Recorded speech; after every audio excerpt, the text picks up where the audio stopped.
Good evening everyone. आज हम permeability of soil से रिलेटेड ऑब्जेक्टिव क्वेश्चंस करेंगे। तो हमारा नेक्स्ट क्वेश्चन है, an overall value of coefficient of permeability of a soil deposit for a large area may be determined by A है constant head permeability test, B है variable head permeability test, C है pumping out test, D है pumping in test. तो permeability determine करने के एक तो होता है लैब मेथड और एक होते हैं फील्ड मेथड। लैब मेथड को फर्दर 2 टाइप्स में क्लासिफाइड किया गया है। एक होता है फॉलिंग हेड और variable head permeability test, and second होता है इसमें constant head permeability test.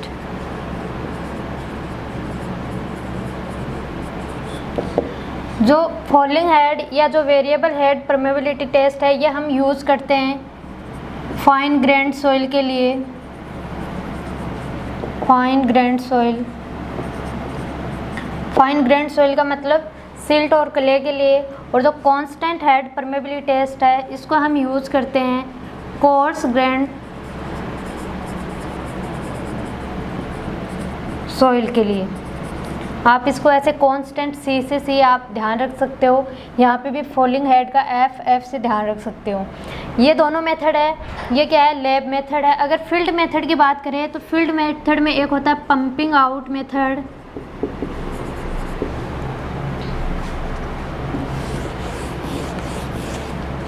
Pumping out, and इसमें सेकंड होता है pumping in.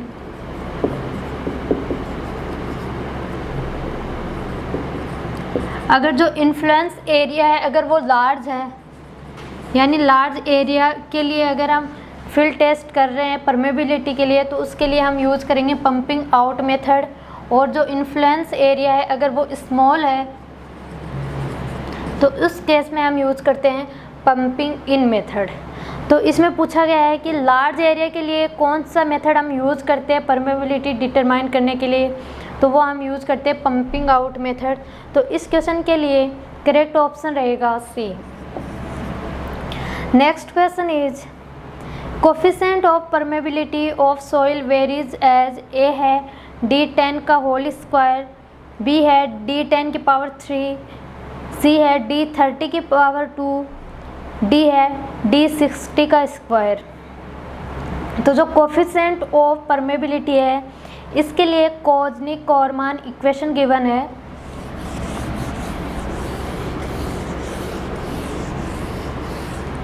Coefficient of permeability के लिए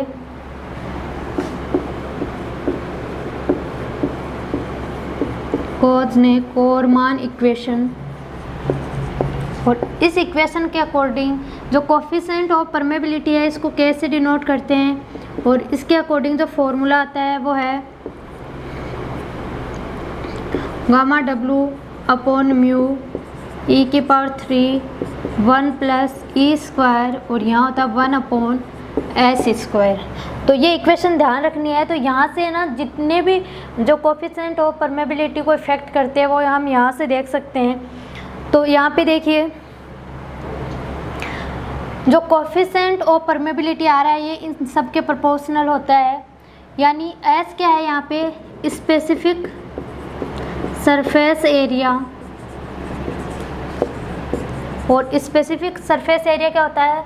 सरफेस एरिया अपॉन वॉल्यूम। और जब हम इसको सोल्व करते हैं तो इसकी वैल्यू आती है 6/d। यानी अगर सॉइल के पार्टिकल साइज़ की बात करें तो क्या होगा? वो पार्टिकल साइज़ के डायरेक्टली प्रोपोर्शनल हो जाएगा। वो यहीं से आएगा, क्योंकि यहाँ पे क्या है? k inversely proportional 1 upon S square, और s की वैल्यू पुट करेंगे तो ये क्या आएगा?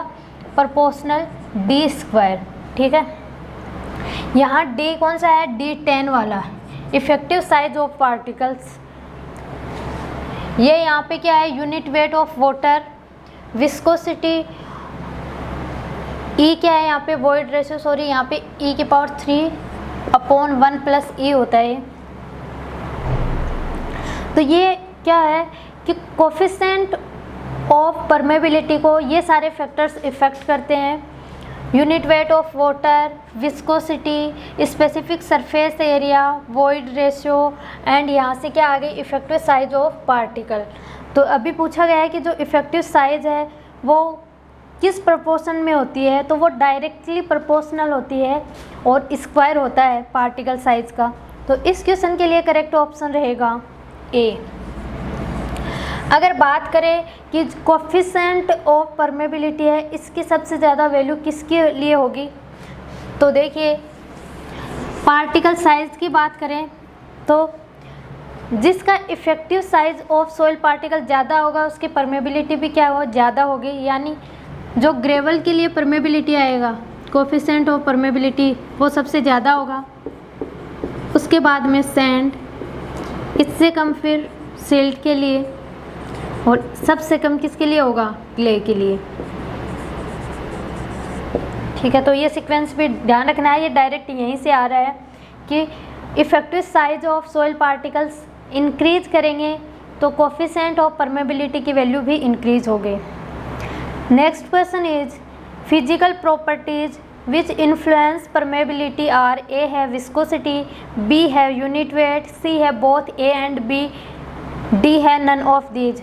जो कोज़निक-कॉरमान इक्वेशन है उससे हमने देखा था कि के किसके प्रोपोर्शनल हो रहा था, 1/s² unit weight upon viscosity e की पावर 3/1 प्लस ई। ठीक है, तो यानी ये जो कोफिशिएंट ऑफ परमेबिलिटी है ये किस पे डिपेंड करता है, ये यूनिट वेट पे भी डिपेंड करता है और ये विस्कोसिटी पे भी डिपेंड करता है। तो यानी इस क्वेश्चन के लिए करेक्ट ऑप्शन रहेगा C, both A and B. Next question is a loose uniform soil sand with rounded grain size has effective size of 0.05 centimeter, then coefficient of permeability is, A है 0.25 centimetre पर second, B है 0.5 centimetre पर second, C है 1 centimetre पर second, D है 1.25 centimetre पर second. तो K के लिए देखिए K क्या है, K directly proportional to D की, जो D10 है उसके स्क्वायर के डायरेक्टली प्रोपोर्शनल होता है। और जब इस प्रोपोर्शनल साइन को हम हटाते हैं तो यहाँ एक कांस्टेंट आता है C, और इस C की वैल्यू है वो अपन अप्रोक्सीमेटली जनरली हम जो यूज़ करते हैं वो 100 to 150 हम यूज़ करते हैं। तो यहाँ पे अगर K की वैल्यू C की वैल्यू 100 यूज़ करें, D10 यानी इफेक्टिव साइज ऑफ पार्टिकल्स हमें क्वेश्चन में गिवन है, वैल्यू है 0.05 सेंटीमीटर। इसका स्क्वायर करेंगे तो यहाँ से वैल्यू आ जाएगी अपने पास में 0.25। कोफिशिएंट ऑफ परमेबिलिटी की यूनिट क्या होगी, अगर यूनिट की बात करें तो देखिए कोफिशिएंट ऑफ परमेबिलिटी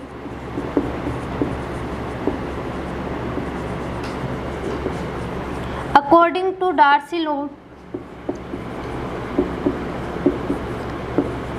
लॉ के अकॉर्डिंग क्या होता है कि कोई भी सैचुरेटेड सॉइल है और अगर लेमिनार फ्लो हो रहा है तो उस केस में velocity of flow directly proportional to hydraulic gradient.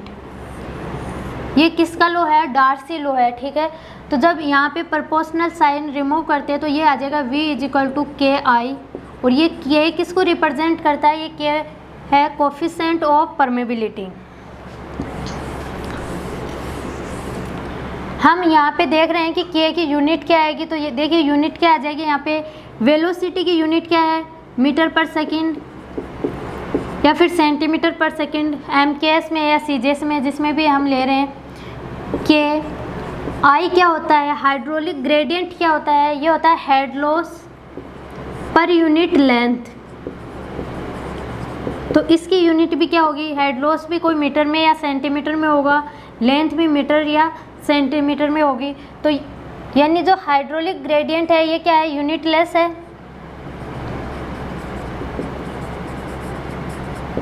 तो यहाँ से के की यूनिट क्या आ जाएगी, जो वेलोसिटी की यूनिट है वही क्या होगी, कोफिशिएंट ऑफ परमेबिलिटी की यूनिट होगी।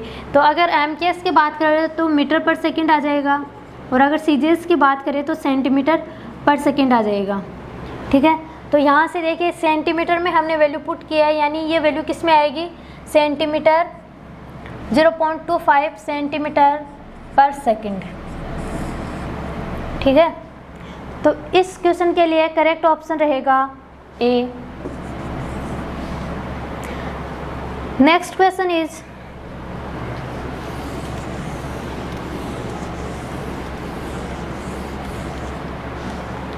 Falling head permeability test is carried out on a soil specimen having cross-section area of 60 square centimeter and height of 15 centimeter. The water level in standpipe of diameter of 0.5 centimeter drops from 100 centimeter to 40 centimeter in half an hour. Then coefficient of permeability is। तो जैसा कि हमने देखा था कि जो coefficient of permeability determine करने के एक तो लैब मेथड था और एक फील्ड मेथड था। लैब मेथड में दो थे। लैब मेथड में एक तो क्या था, falling head permeability test, and second इसमें था कांस्टेंट हेड परमेबिलिटी टेस्ट। दूसरा था फील्ड मेथड, और फील्ड मेथड में भी दो मेथड्स थे, pumping out and pumping in method. अभी क्वेश्चन में गिवन है कि फॉलिंग हेड मेथड टेस्ट हम यूज़ कर रहे हैं, तो अपने को जो डिटरमाइन करना है वो है कोफिशिएंट ऑफ परमेबिलिटी, के की वैल्यू कैलकुलेट करनी है। तो इसके लिए आपको फॉर्मूला ध्यान रखना है, और फॉर्मूला होता है AL/AT 2.303 log 10 H2/H1। ठीक है, 10 के बेस पर ले रहे हैं इसलिए इसको 2.303 से मल्टीप्लाई कर रहे हैं। अगर हम बात करें यहाँ पे ए क्या है, तो ए क्या है, जो स्टैंड पाइप है उसका क्रॉस सेक्शन एरिया है। तो ए की वैल्यू, जो स्टैंड पाइप है उसका डायामीटर गिवन है, तो इससे हम उसका क्रॉस सेक्शन एरिया कैलकुलेट कर लेंगे। क्या आ जाएगा, π/4 इंटू डी स्क्वायर, और डायामीटर गिवन है वो है यहाँ पर 0.5 सेंटीमीटर, 0.5 सेंटीमीटर। ठीक है, उसके बाद में अगर कैपिटल ए की बात करें तो ये सॉइल स्पेसिमेन का एरिया है जो क्वेश्चन में हमें गिवन है, और इसकी वैल्यू है 60 स्क्वायर सेंटीमीटर। एल क्या है, यहाँ लेंथ ऑफ स्पेसिमेन है, और लेंथ ऑफ स्पेसिमेन गिवन है वो है 15 सेंटीमीटर। और टी क्या है, टाइम है कि जब हेड H1 से H2 फॉल करता है तो उस ड्यूरेशन में कितना टाइम लगता है, वो क्या है, टी है। तो टी हाफ एन आवर दिया हुआ है, यानी 30 मिनट, और मिनट को सेकंड में चेंज करेंगे तो 60 से मल्टीप्लाई कर देंगे। H1 और H2 की वैल्यू की बात की जाए तो H1 है यहाँ पर 40 एंड H2 है 100 सेंटीमीटर में। ठीक है, अब ये वैल्यू हम पुट कर देंगे इस फॉर्मूले में, तो ये वैल्यू आ जाएगी π/4 इंटू 0.25 का होल स्क्वायर इंटू एल की वैल्यू 15। सारी वैल्यू अपन CGS में यूज़ कर रहे हैं, सारी जितना भी डेटा यूज़ कर रहे हैं वो CGS में, यानी सेंटीमीटर स्क्वायर में हम यूज़ कर रहे हैं या सेंटीमीटर में यूज़ कर रहे हैं। ए की वैल्यू है 60, टी की वैल्यू क्या आ जाएगी 30 into 60 into 2.303 into log 10 H2/H1 यानी 100/40। log 10 बेसिस पे ये वैल्यू हम कैलकुलेट कर सकते हैं। SSC JEE में पूछा हुआ क्वेश्चन है ये, तो वहाँ पे हमें कैलकुलेटर भी अवेलेबल रहता है, तो वहाँ से हम log 10 की वैल्यू कैलकुलेट कर लेंगे। अगर गेट में या अदर किसी एग्ज़ाम में पूछा जाएगा तो इसकी वैल्यू अपने को गिवन होगी, तो वहाँ से हम डायरेक्ट वैल्यू पुट कर देंगे। जब हम इसको सॉल्व करेंगे तो यहाँ से वैल्यू आएगी, वो आएगी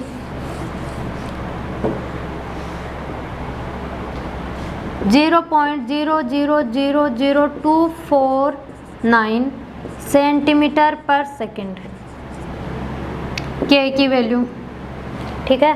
और अगर हम इसको पावर में चेंज करना चाहें तो ये आ जाएगी अपने पास वैल्यू 2.49 इंटू 10⁻⁻5 सेंटीमीटर पर सेकंड। तो इस क्वेश्चन के लिए करेक्ट ऑप्शन रहेगा वो है A. Next question is which method is more suitable for determination of permeability of clay soil. A है constant head permeability method, B है variable head permeability method, C है हॉरिजॉन्टल परमेबिलिटी मेथड, डी है all of these. तो जो clayey soil है वो क्या है, एक फाइन ग्रेन्ड सॉइल है। और फाइन ग्रेन्ड के लिए देख एफ से हमने ध्यान रखा था, फाइन ग्रेन्ड के लिए हम falling head permeability test use करते हैं।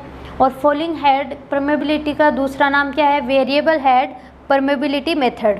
तो इस क्वेश्चन के लिए करेक्ट ऑप्शन रहेगा बी। और अगर कांस्टेंट हेड परमेबिलिटी मेथड की बात की जाए तो ये किसके लिए होता है, कांस्टेंट सी से कोर्स ग्रेन्ड सॉइल, ठीक है, यानी सैंड एंड ग्रेवल के लिए हम यूज़ करते हैं। पंपिंग आउट मेथड यूज़ करते हैं जब इन्फ्लुएंस एरिया लार्ज हो। पंपिंग इन मेथड यूज़ करते हैं जब इन्फ्लुएंस एरिया स्मॉल हो। सारे आपको ध्यान रखने। Next question is coefficient of permeability of soil. A है does not depend upon temperature, B है increase with increase in temperature, C है decrease with increase in temperature, D है नन ऑफ द अबव। तो देखिए coefficient of temperature के लिए जो factors देखे थे उसमें क्या था, एक तो कि जो यूनिट वेट है उसके डायरेक्टली प्रोपोर्शनल था और जो विस्कोसिटी है उसके इन्वर्सली प्रोपोर्शनल था। ये रिलेशन हमने जो कोजनी कारमान इक्वेशन है उससे देखा था। इसके लिए देखिए अब अगर हम विस्कोसिटी की बात करें तो यहाँ पे ये विस्कोसिटी ये कौन सी है, डायनेमिक विस्कोसिटी है।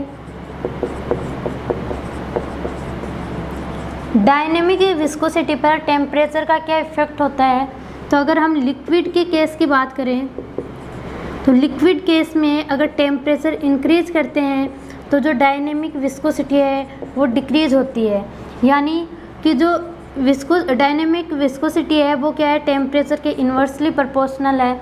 तो यहाँ से एक रिलेशन आ जाएगा कि जो कोफिशिएंट ऑफ परमेबिलिटी है वो क्या आ जाएगी, डायरेक्टली प्रोपोर्शनल टू टेम्परेचर, ठीक है। तो यानी जो कोफिशिएंट ऑफ परमेबिलिटी है वो टेम्परेचर पे डिपेंड करता है और ये क्या है, डायरेक्टली प्रोपोर्शनल होता है। यानी टेम्परेचर को इंक्रीज करेंगे तो कोफिशिएंट ऑफ परमेबिलिटी इंक्रीज होगी और डिक्रीज करेंगे तो कोफिशिएंट ऑफ परमेबिलिटी की वैल्यू डिक्रीज होगी। तो इस क्वेश्चन के लिए करेक्ट ऑप्शन रहेगा B, increase with increase in temperature. Next question is the average coefficient of permeability of natural deposit. A है parallel to stratified is always greater than that perpendicular to stratification, B है parallel to stratification is always less than that perpendicular to stratification, C है is always same in both direction, D है none of these. तो अगर average coefficient of permeability की बात करें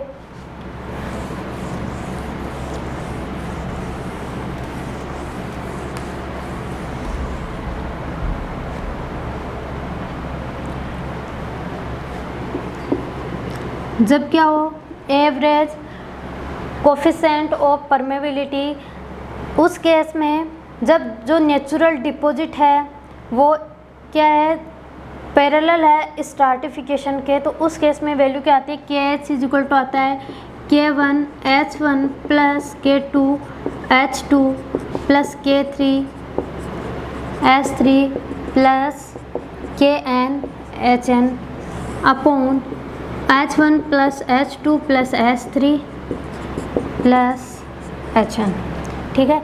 ये value होती है average coefficient of permeability of natural deposit parallel to stratification, KH से डिनोट किया है। अगर हम बात करें कि जो नेचुरल डिपॉजिट है वो स्ट्राटिफिकेशन के परपेंडिकुलर है तो उसको KV से डिनोट करते हैं। और इसके लिए जो फॉर्मूला आता है वो होता है H1 plus H2 plus H3 plus HN upon H1 upon K1 plus H2 upon K2 plus H3 upon K3 HN upon KN। ठीक है, ये दोनों के लिए फॉर्मूला आता है। ये फॉर्मूला आपको ध्यान रखने हैं क्योंकि कई बार क्या होता है कि वैल्यू दे देते हैं K1 H1 K2 H2, KH की और KV की वैल्यू पूछ लेते हैं या इनका रेशियो पूछ लेते हैं, तो उस केस में आपको ये दोनों फॉर्मूले ध्यान रहना बहुत ज़रूरी है। तो इनमें जो वैल्यूज़ आती है, जो KH की वैल्यू आती है, आप कोई एग्जांपल लेकर सॉल्व करके देख सकते हो कि जो KH की वैल्यू आएगी वो KV से ग्रेटर आएगी। और अगर रिलेशन की बात की जाए कि इसकी वैल्यू कितनी ग्रेटर होती है तो KH की वैल्यू है वो 2 to 30 टाइम्स KV की होती है। ठीक है, मतलब मिनिमम मतलब 2 टाइम्स तो होगी, बट 2 से 30 के बीच ये वेरी करती है। तो इस क्वेश्चन के लिए करेक्ट ऑप्शन रहेगा A, parallel to stratification is always greater than that perpendicular to stratification. Next question is select the correct statements. A है the greater the viscosity the greater is permeability, B है greater the unit weight greater is the permeability, C है greater the temperature lesser is permeability, D है unit weight does not affect permeability. तो इसके लिए direct हम देखते हैं कि कौन कौन से फैक्टर और किस तरीके से इफेक्ट करते हैं। तो इसके लिए हम डायरेक्ट इक्वेशन नोट करते हैं।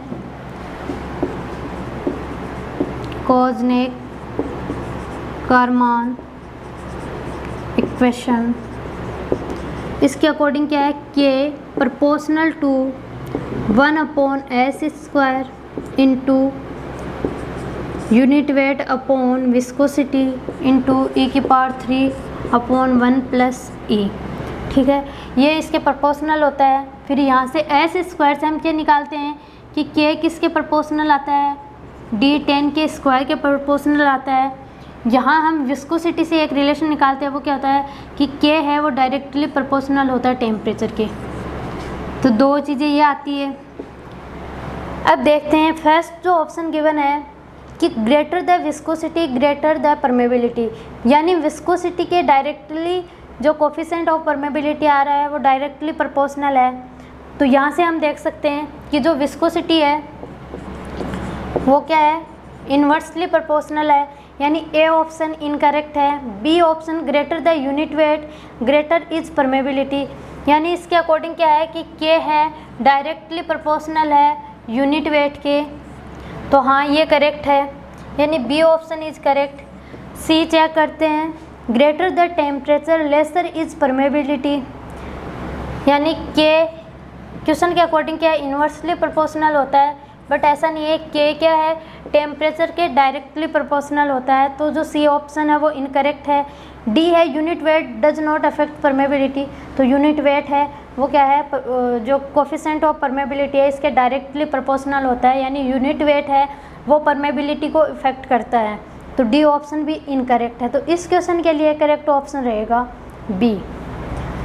Next question is if the permeability of soil is 0.8 mm/s, then type of soil is A है ग्रेवल, बी है सैंड, सी है सिल्ट, डी है क्ले। तो हम देखते हैं, ये आपको एक टेबल बता रही हूँ, वो आपको वैल्यूज़ ध्यान रखनी है। सबसे पहले सॉइल टाइप,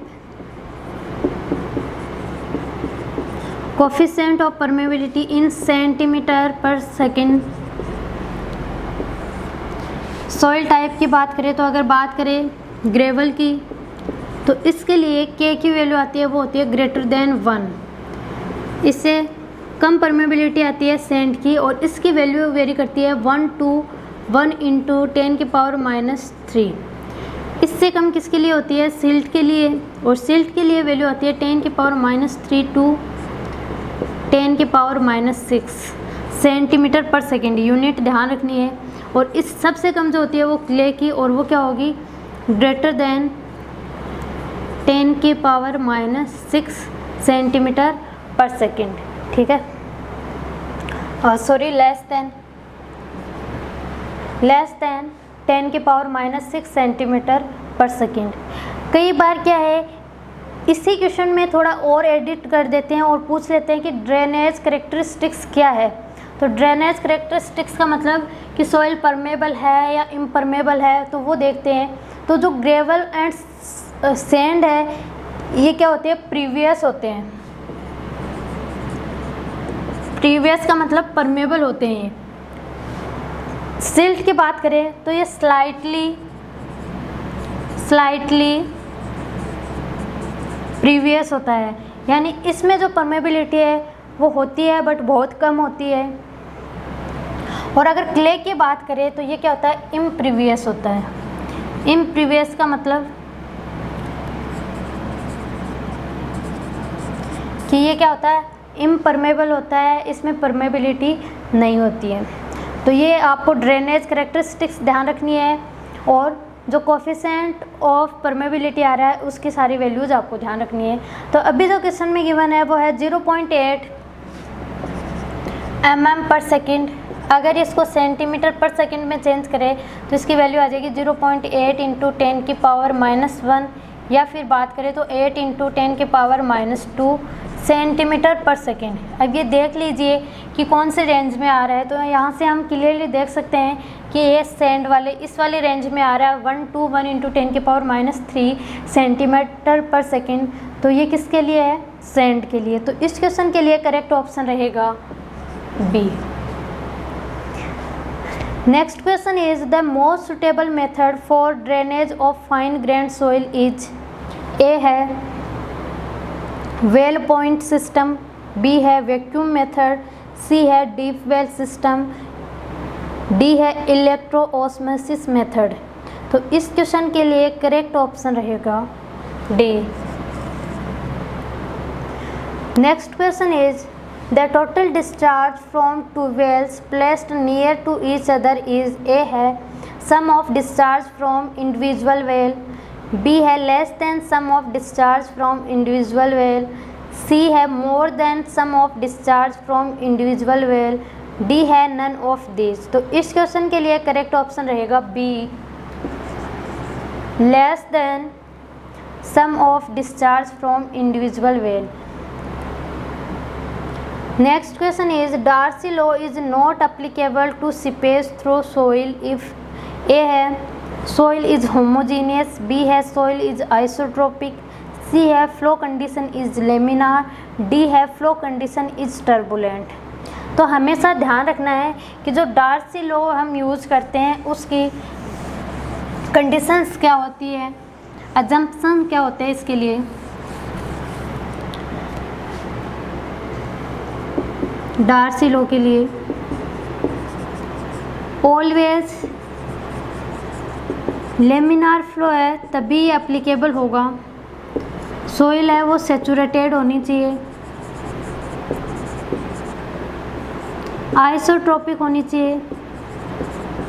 आइसोट्रोपिक का मतलब होता है ऑल डायरेक्शन में जो प्रॉपर्टीज़ है वो आइडेंटिकल होनी चाहिए, ठीक है। सॉइल मास है वो होमोजीनियस होना चाहिए। ये डार्सी लॉ के लिए अजम्पशन है। अगर सॉइल के लिए हम लेमिनार फ्लो की बात करें, जैसे हम एफएमई क्या है, लेमिनार फ्लो और टर्बुलेंट फ्लो को क्लासिफाइड करने के लिए हम एक रेशियो यूज करते हैं, उसको हम बोलते हैं रेनॉल्ड नंबर RE, ठीक है। तो जैसे हमने पाइप के लिए पढ़ा, ओपन चैनल फ्लो के लिए वैल्यू इसकी देखी थी, वैसे ही अगर सॉइल में लेमिनार फ्लो हो रहा है तो उस केस में जो रेनॉल्ड नंबर है इसकी वैल्यू लेस देन इक्वल 1 होनी चाहिए। यानी अगर रेनॉल्ड नंबर की वैल्यू लेस देन और इक्वल 1 है तो इसका मतलब वो फ्लो कैसा है, लेमिनार फ्लो है। और अगर रेनॉल्ड नंबर की वैल्यू सॉइल मास में ग्रेटर देन 1 आ रही है, इसका मतलब वो फ्लो कैसा है, टर्बुलेंट फ्लो है। अगर डार्सी लॉ की बात करें कि एक्चुअल में डार्सी लॉ क्या है, तो इसके अकॉर्डिंग क्या है कि कोई भी सेचुरेटेड सोइल जो क्या हो, आइसोट्रोपिक हो, होमोजीनियस हो और जिसमें जो वाटर का फ्लो है वो लेमिनार हो रहा हो, तो उस केस में जो वेलोसिटी ऑफ परमेबिलिटी है या वेलोसिटी ऑफ फ्लो है वो डायरेक्टली प्रोपोर्शनल होती है हाइड्रोलिक ग्रेडियंट आई के। तो यहाँ से अगर ये प्रोपोर्शनल साइन रिमूव करते हैं तो यहाँ आ जाएगा कोफिशिएंट ऑफ परमेबिलिटी और ये आ जाएगा के आई। आई क्या है यहाँ पे, हाइड्रोलिक ग्रेडियंट, और इसका भी फॉर्मूला आता है head loss per unit length. यहाँ से हम डिस्चार्ज भी कैलकुलेट कर सकते हैं। डिस्चार्ज क्या आ जाएगा, क्यू क्या होता है ए इंटू वेलोसिटी, ए क्या होता है एरिया इंटू वेलोसिटी। वेलोसिटी की वैल्यू अगर यहाँ से पुट करें तो क्यू इज इक्वल टू क्या आ गया, के आई ए। एक चीज़ यहाँ और ध्यान रखनी है कि ये जो v है, ये v कौन सा है, देखिए अगर हम परमेबिलिटी पढ़ते हैं तो हमारे पास दो टर्म्स आती है, एक होती है डिस्चार्ज वेलोसिटी, एक होती है सीपेज वेलोसिटी। तो जो अपन यूज़ करते हैं v इज इक्वल टू के आई, तो ये जो v है ये होता है discharge velocity. Discharge velocity, discharge velocity के अकॉर्डिंग क्या है कि टोटल सॉइल मास के थ्रू क्या है कि वाटर का फ्लो हो रहा है। बट हम जानते हैं कि वाटर के फ्लो के लिए ओनली क्या चाहिए होते हैं, हमें ओनली पोर्स चाहिए होते हैं, ठीक है। जो एयर पोर्स होते हैं उन्हीं के थ्रू क्या है वाटर का फ्लो होता है। और जब हम ये वाली थ्योरी अप्लाई करते हैं तो उस केस में जो वेलोसिटी आती है उसको हम बोलते हैं सीपेज वेलोसिटी, वी एस से डिनोट करते हैं। अगर इनके रिलेशनशिप की बात करें तो ये होता है V S is equal to V upon N. कई बार एग्ज़ाम में इसमें रिलेशन पूछ लेते हैं। रिलेशन मतलब कि या तो आपको यहाँ से कोई न्यूमेरिकल पूछ सकते हैं, छोटा न्यूमेरिकल, चाहे वो राजस्थान जेईएन का हो या फिर कोई आरपीएससी के लिए तैयारी कर रहा हो उसका हो, या फिर अदर स्टेट की भी कोई एग्ज़ाम हो, एसएससी जेई का हो। गेट में भी इवन ऐसे क्वेश्चंस पूछ लेते हैं जहाँ पे आपको डिस्चार्ज वेलोसिटी गिवन है और वॉइड रेशियो गिवन है और आपसे पूछा गया है कि सीपेज वेलोसिटी क्या होगी। तो यहाँ से हम कैलकुलेट कर सकते हैं V S is equal to V upon N. आपको ध्यान रखना है जहाँ पे वी एस तो क्या है सीपेज वेलोसिटी, वी है डिस्चार्ज वेलोसिटी और एन है यहाँ पे पोरोसिटी। यहाँ पे देखिए एक क्वेश्चन और भी बनता है कि जो सीपेज वेलोसिटी है उसकी वैल्यू ज़्यादा होगी या डिस्चार्ज वेलोसिटी है उसकी वैल्यू ज़्यादा होगी। तो वो देखिए हम कैसे कैलकुलेट करेंगे। हम अगर एन की जो पोरोसिटी है उसकी लिमिट की बात करें तो ये क्या है 0 से बड़ी और 1 से छोटी आती है। और जब हम V S is equal to V upon N, ये वैल्यू क्या है 1 से कम है, यानी इस वैल्यू से हम v को डिवाइड करेंगे तो वी एस की वैल्यू क्या आएगी, ग्रेटर देन v आएगा। तो ये ध्यान रखना है कि सीपेज वेलोसिटी है वो ऑलवेज ग्रेटर देन होती है डिस्चार्ज वेलोसिटी से। एक तो आप यहाँ से इस फॉर्मूले से देख सकते हो। इसके अलावा एक अपन देखें कि अगर अपन बात करें डिस्चार्ज की तो Q इज इक्वल टू क्या होता है के आई ए, ठीक है।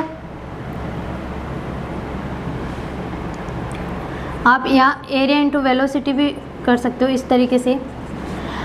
वेलोसिटी की बात करें तो क्या आ गया डिस्चार्ज अपॉन एरिया।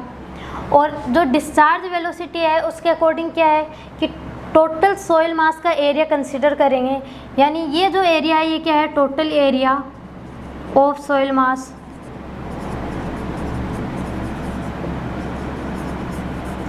और अगर इसी की जगह हम वी एस पुट करें तो Q V S is equal to क्या आ जाएगा क्यू अपॉन ए वॉइड्स मान लो इसमें, ठीक है। तो यहाँ पे अगर डिस्चार्ज कांस्टेंट है, ये वैल्यू कांस्टेंट है, तो यहाँ ये जो एरिया आता है वो क्या आता है कम आता है। ये ओनली क्या है एरिया ऑफ वॉइड्स जो कि क्या है सॉइल मास के एरिया से कम होगा।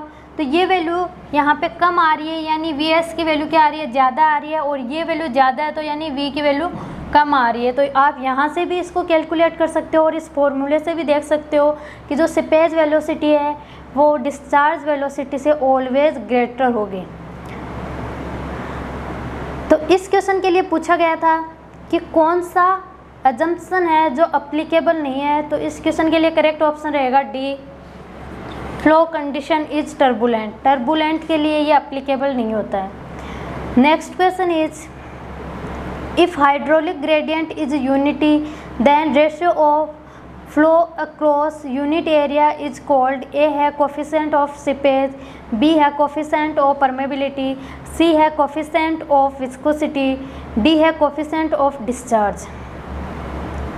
हाइड्रोलिक ग्रेडियंट की वैल्यू यूनिटी है, यानी जो आई हम यूज़ कर रहे हैं उसकी वैल्यू 1 है, आई इज इक्वल टू 1 है। तो इस केस में फ्लो का मतलब डिस्चार्ज क्यों के लिए बोला गया है, पर यूनिट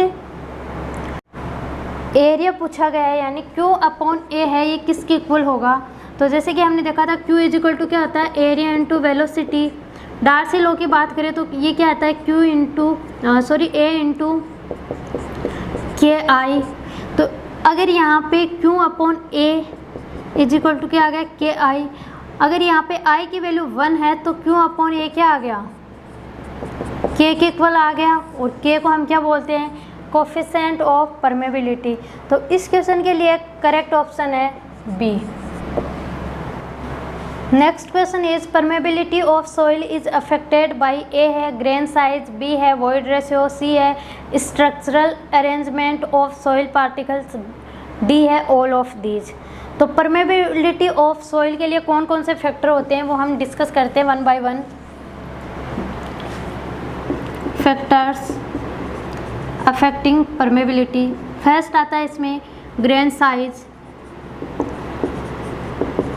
इसके अकॉर्डिंग क्या होता है, K directly proportional to effective size of grain का स्क्वायर के प्रोपोर्शनल होता है। उसके बाद हम बात करें specific surface area,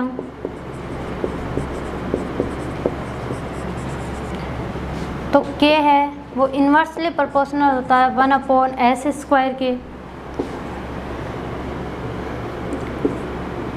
property of fluid की बात करें, property of fluid,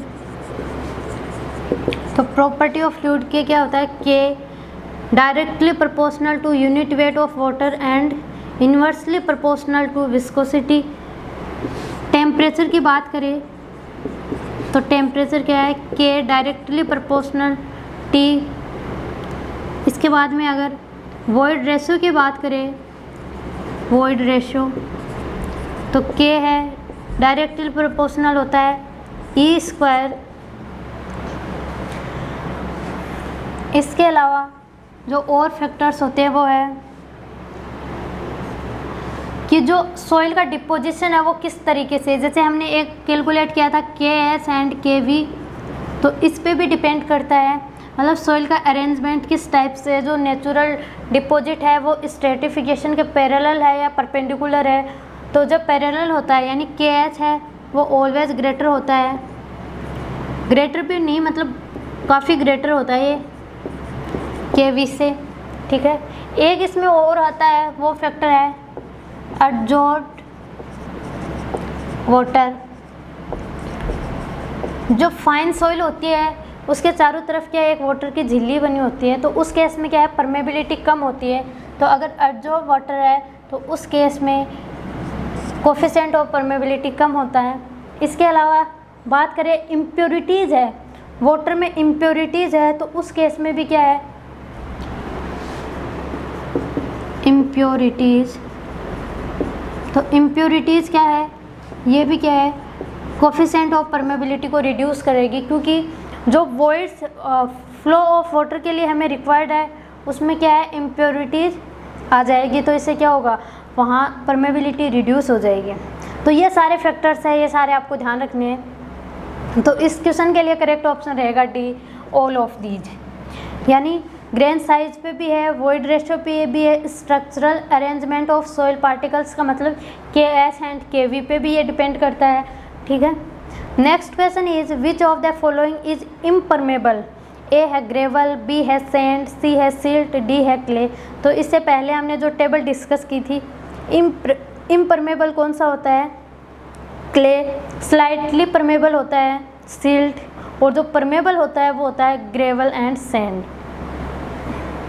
next question is the value of seepage velocity is. A है always less than the discharge velocity, B है always greater than the discharge velocity, C है equal to discharge velocity, D है may be less than और more than the discharge velocity. तो इसके लिए हमने discuss किया था कि V S is equal to क्या होता है, वी बाई एन होता है, एन की वैल्यू क्या लेस देन 1 होती है। तो इससे वैल्यू जो आएगी वो क्या आएगी, V S greater than V, यानी सीपेज वेलोसिटी है वो ऑलवेज ग्रेटर देन होगी डिस्चार्ज वेलोसिटी से। तो इसके लिए करेक्ट ऑप्शन रहेगा बी। अभी हमने परमेबिलिटी ऑफ सॉइल से रिलेटेड कुछ ऑब्जेक्टिव क्वेश्चन सॉल्व किए हैं। अब हम आगे डिस्कस करेंगे सीपेज एनालिसिस, सीपेज से रिलेटेड कुछ ऑब्जेक्टिव क्वेश्चंस हैं। तो नेक्स्ट क्वेश्चन है the pressure exerted by water on soil through which it percolate is known as. A है हाइड्रोस्टैटिक प्रेशर, बी है इफेक्टिव प्रेशर, सी है सीपेज प्रेशर, डी है none of these. तो कोई भी सोइल मास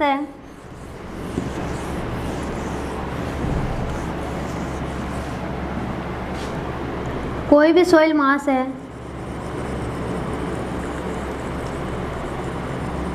तो इसमें क्या है, कुछ पोर्स भी होंगे तो उनके थ्रू क्या आता है कि जो वाटर है वो फ्लो करता है। जब वाटर फ्लो करता है तो वो क्या है कि जो सोइल सॉलिड है उस पर एक फोर्स एक्सर्ट करता है और उस फोर्स को हम बोलते हैं सीपेज प्रेशर। तो इस क्वेश्चन के लिए करेक्ट ऑप्शन होगा सी। अगर सीपेज प्रेशर की वैल्यू की बात की जाए या फॉर्मूला क्या होता है इसके लिए, तो वो होता है P S is equal to I Z into gamma W. I क्या है यहाँ पे हाइड्रोलिक ग्रेडियंट, जेड क्या है डेप्थ, मतलब सोइल मास की क्या डेप्थ है उस पर डिपेंड करता है, और गामा डब्लू क्या है यूनिट वेट ऑफ वाटर।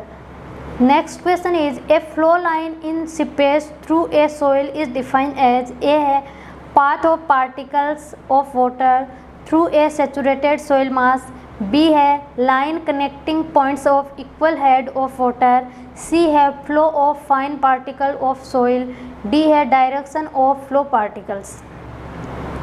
तो एक इसमें होती है फ्लो लाइन, एक होती है इक्विपोटेंशियल लाइन।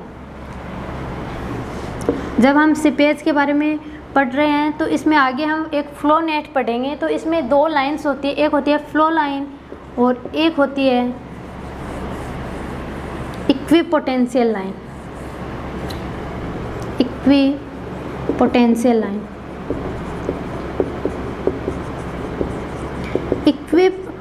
फ्लो लाइन वो होती है जिनके अलोंग वाटर का फ्लो हो रहा हो, ठीक है। और इक्विपोटेंशियल लाइन वो होती है जो इक्वल हेड वाले पॉइंट्स को कनेक्ट करती हो, ठीक है। तो इस क्वेश्चन के लिए जो करेक्ट ऑप्शन रहेगा वो है ए, path of particle of water through a saturated soil mass.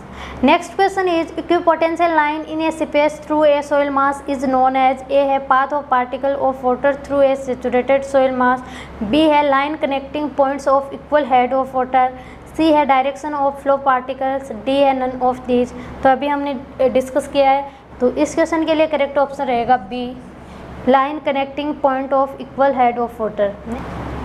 Next question is the exit gradient of seepage of water through a soil medium is. A है the slope of flow line, B है slope of equipotential line, C है ratio of total head to length of seepage, D है ratio of head loss to length of seepage.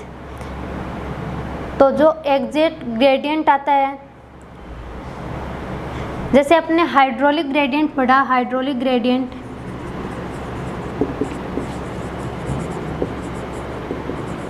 आई से जिसको denote कर रहे थे, तो ये क्या होता है एच अपॉन एल। एच क्या होता है यहाँ पे हेड लॉस होता है, ठीक है। Head loss per unit length जो आता है उसको अपन बोलते हैं हाइड्रोलिक ग्रेडियंट। ये किसी भी हाइड्रोस्टैटिक जो स्ट्रक्चर है उसके एग्जिट पे प्रोवाइड करवा रहे हैं तो इसको हम बोलते हैं exit gradient, exit hydraulic gradient या एग्जिट ग्रेडियंट। तो इसमें चेंज क्या है, फॉर्मूला यही रहेगा, ठीक है। एग्जिट ग्रेडियंट का भी फॉर्मूला यही रहेगा, head loss per unit length. तो इस क्वेश्चन के लिए करेक्ट ऑप्शन रहेगा डी। नेक्स्ट क्वेश्चन है the critical gradient of seepage of water. A है directly proportional to void ratio, B है inversely proportional to void ratio, C है inversely proportional to specific gravity, D है all of these. ये लगभग हर exam में इससे related numerical या इससे रिलेटेड क्वेश्चन लगभग सब एग्ज़ाम में आता है और ये सबको फॉर्मूला भी ध्यान होगा। थोड़ा डिस्कस कर लेते हैं कि क्रिटिकल ग्रेडियंट क्या होता है। तो net effective weight of soil मास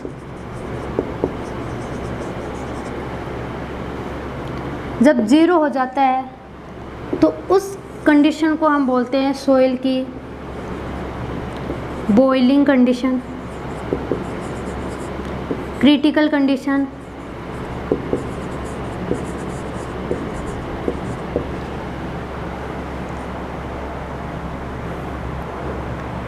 या फिर इसको हम बोलते हैं क्विक कंडीशन।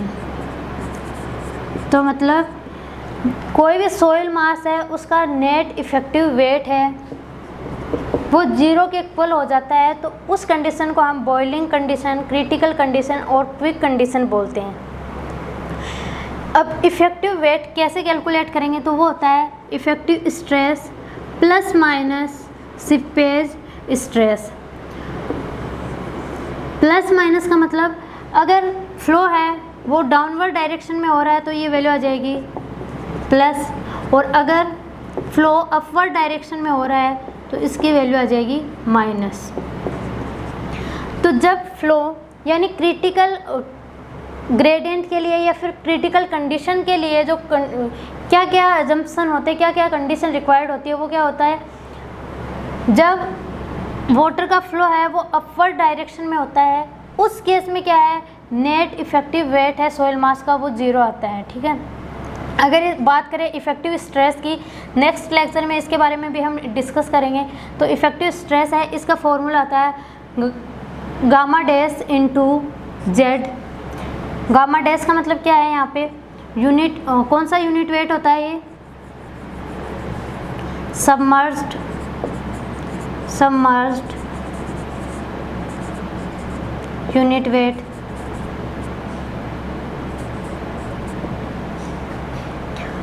और अगर पीएस की बात करें सीपेज स्ट्रेस की, तो हमने इससे पहले जब फर्स्ट क्वेश्चन हम कर रहे थे इसका तब डिस्कस किया था। इसकी वैल्यू क्या होती है unit weight of water into Z into I, ठीक है। अब जब ये वैल्यू ज़ीरो हो जाएगी तो यहाँ से देखिए वैल्यू क्या आ रहा है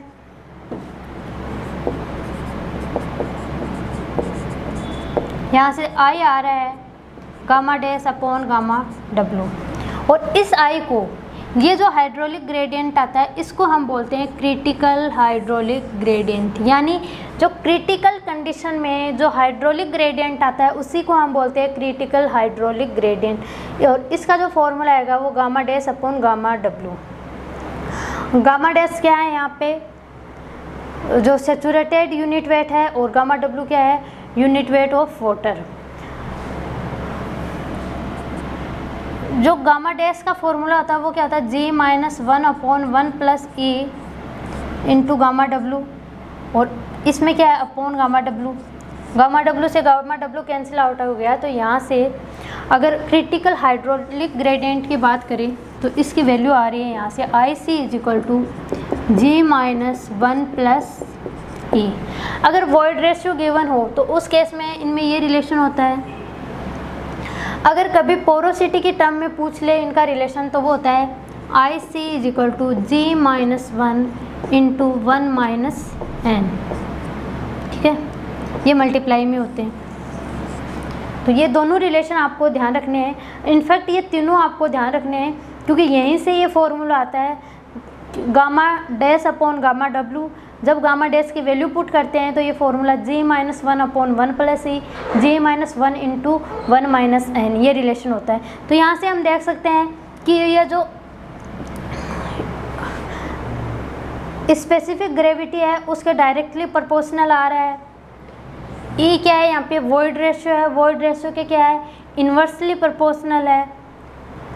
ठीक है, तो अब जो ऑप्शंस गिवन है वो हम चेक करते हैं। ए ऑप्शन है directly proportional to void ratio, तो ये इनकरेक्ट है क्योंकि वॉइड रेशियो के इन्वर्सली प्रोपोर्शनल होता है। बी है inversely proportional to void ratio, तो ये बी ऑप्शन है इसके लिए करेक्ट है। B option is correct for this question. Next question है the critical gradient of seepage of water in soil medium is, A है G-1/1 प्लस ई, B है G-1 into 1 minus N, C है both A and B, D है none of this. तो critical gradient के लिए दोनों फॉर्मूले यहाँ गिवन है आपको, तो यानी इस क्वेश्चन के लिए करेक्ट ऑप्शन रहेगा C G-1/1 plus E and G-1 into 1 minus N. देखिए यहाँ से एक क्वेश्चन और भी पूछा जाता है, जैसा कि हम जानते हैं कि जनरली जो सॉइल के लिए स्पेसिफिक ग्रेविटी है यानी जो जी की वैल्यू है वो होती है 2.65 टू 2.7। ठीक है, अगर हम चाहते हैं कि क्विक कंडीशन नहीं आए, बॉइलिंग कंडीशन नहीं हो, तो उस केस में जो IC क्रिटिकल हाइड्रोलिक ग्रेडियंट है इसकी वैल्यू हम 1 पुट करेंगे। तो इससे E की वैल्यू हम कैलकुलेट कर सकते हैं। E की वैल्यू क्या आ जाएगी 1 इंटू 2.65 माइनस 1/1 प्लस ई, और यहाँ से वैल्यू आ जाएगी, और जो E की वैल्यू आएगी वो 1.65 टू 1.7 वेरी कर रही है। यानी अगर 2.65 कंसिडर कर रहे हैं तो 1.65 आ रही है, 0.65 एंड 0.7, और अगर इसकी वैल्यू 2.7 लेंगे तो इसकी जो वॉइड रेशियो की वैल्यू है वो 0.7 आ गई। तो कई बार एग्जाम में पूछ लेते हैं कि जो क्रिटिकल ग्रेडियंट आता है उस केस में जो वॉइड रेशियो होता है सॉइल के लिए वो क्या होता है, तो इसकी अप्रोक्सीमेटली जो वैल्यू अपन मानते हैं वो 0.67 कंसीडर करते हैं। तो ये डेटा भी आपको ध्यान रखना है। तो आज हमने permeability of soil and seepage of soil से रिलेटेड ऑब्जेक्टिव क्वेश्चन सॉल्व किए हैं। नेक्स्ट लेक्चर में इन्हीं को आगे कंटिन्यू करेंगे। अगर वीडियो पसंद आए तो लाइक, शेयर एंड सब्सक्राइब ज़रूर करें। Thank you.